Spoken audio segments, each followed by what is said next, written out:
Did you know one of history's most powerful kings once sat on a beach and let ocean waves soak his royal robes on purpose? King Canute ruled a massive empire in 1016.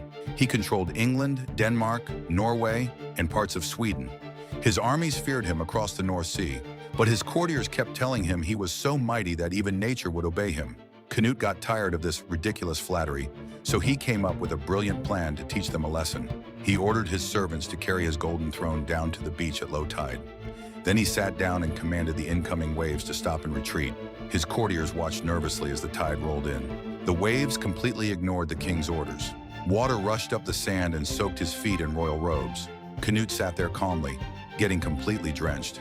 Then he stood up and declared, "Let all the world know that the power of kings is empty compared to the power of God." This act of humility made him more respected than any of his military victories.